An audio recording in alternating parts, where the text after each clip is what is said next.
Yes, sister, most welcome. Assalamu'alaikum. Wabarokaatuh. Assalam. I'm asking from the perspective of a teenager. Today it's very common to have people so-called falling in love. And I would like to know that how do I convince my Muslim friends who have so-called fallen in love to go about and how to refrain from falling into the vices of staring and stuff like that. And the second question is that if the girl or guy is virtuous, then how should I ask them to go about? Sister has a question that now it's common amongst teenagers and among the friends that they fall in love. So how can she convince that falling in love is wrong? And what if the girl and boy are virtuous?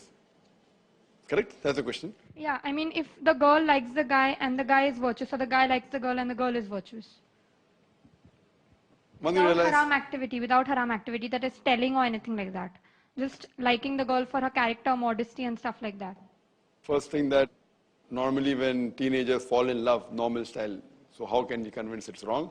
And on the other hand, if they are virtuous, then is it allowed without staring, without haram, is it allowed or not? First, the general category of falling in love, how does it come about? It comes about by breaking the hijab level. It's not like that, sometimes wonder, why is this girl choosing this boy? The boy is so ugly. And so, this girl is so ugly. So it is when you talk, you start liking things, it may be weird. So therefore, interaction, too much unnecessary interaction between the opposite sex is to be prevented. Not that you can't speak, but if you speak to opposite sex, you have to lower your gaze. So all these things happen because of not following the hijab level. Maybe the girl is not wearing the proper clothes, Islamic clothes, or the boy is not wearing. Or maybe they're wearing Islamic clothes, but the clothes per se is not only hijab. That is one aspect of hijab, the extent. The extent, it should be loose, it should not be glamorous, it should not resemble the opposite sex, it should not resemble the non-Muslim. Besides the clothes, the way you talk, the way you walk, the way you behave, the way you think, all this comes into hijab. Just by wearing a clothing hijab, and if you don't talk properly, how are you? Well, very good. There should not be too much compassion. So automatic, whether you're wearing hijab, how are you? There's so much of depth and so much of modulation and so much of love in the voice. The talking is not Islamic. That doesn't have to be stern always, it has to be normal. Same thing, the way you walk. You may wear a hijab and you may not walk properly. The way you think. You may wear a hijab and you may stare and you may think, kya acha hai, or kya achi hai, whatever it is. There's bird watching going on in schools and colleges. So talking, walking, thinking, heart, niyat, everything put together. So when the hijab is broken in any of these aspects, there are high chances that infatuation will come. And that's how Allah subhanahu wa ta'ala, our creator, Almighty God has made us. If you keep on talking, opposite sex, and nothing happens to you, then you require a psychiatrist. If you keep on talking often to an opposite sex, and say, I talk but nothing happens to me, then you require a psychiatrist. Something has to happen. There's something wrong with you. If you follow Islamic principle, lowering the gaze, saying to it be in the hijab level, then nothing happens, that is fine. Then you're a normal human being. You keep on talking, hello, hi, shaking hands, comment, pinching, everything goes on. So these things, that's the reason then you fall in love. Now, in these cases, in colleges and schools, the criteria for love is far away from the Islamic criteria. 99.9% it is not virtue. If it was virtue, one of them would have stopped. Maybe he is virtuous, but not very virtuous, but alhamdulillah, better than the others, and yet he may fall in love. That's possible. He may not be able to tempt the feeling. If the hijab, the girl or the boy has a little bit lowered, and they get into that infatuation, attraction, and yet they may be virtuous, but not totally. There's nothing like love before wedding in this sort of cases. So there's nothing like LBW, LBW you have in cricket. Nothing like love before wedding in Islam. Therefore, I always say, it is more important to love the girl you marry than to marry the girl you love. It is more important to love the girl you marry than marry the girl you love.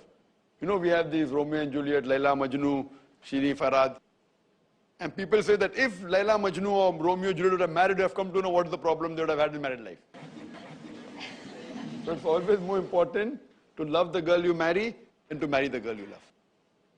Now coming to the second scenario, where sister has asked that there's a girl and a boy. Both of them are Islamic, both of them are virtue, but they fall in love. One side, two sides, she didn't say. One side. Two sides is difficult, no? to virtuous. So she's taken on the one side, falling in love with the person, and the thing is there that Islamic, is it allowed? So if a person is a virtuous girl, she is not breaking any rules of the hijab. She is following all the hijab rules, talking, walking, everything, alhamdulillah. But she knows of a person who is also virtuous. And she is fallen in love. Is it accepted? It is accepted. Accepted that she desires to marry a boy who she knows of, who is Islamic, it's accepted. But it's not the love that you have in today's age. So it is one-sided. The best is, if she knows that she should propose. Simple. She should propose Islamically. Maybe through a brother, through a father, through an uncle. Send the proposal. So if she's fallen in love, fine. That should not stay for long. Fine. As you said, teenage. Fine, teenage also no problem. On the higher side of the teen, no problem. Propose. Send the proposal. Don't wait for too long. You may never know, you may break the barrier of hijab. Now she's Islamic. She's not done anything wrong. She's fallen in love. Propose Islamically. If you don't propose, then there may be problems.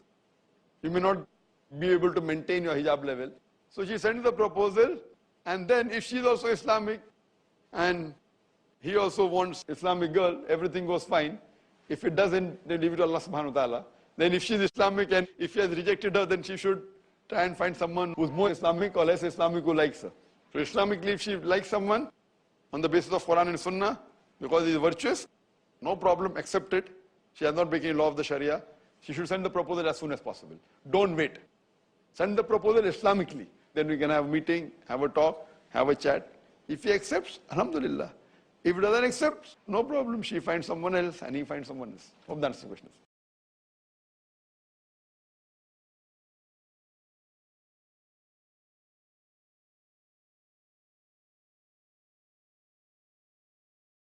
And point number 2 is that the punishment for a Muslim who wants to come out of Islam, God forbid, is death punishment.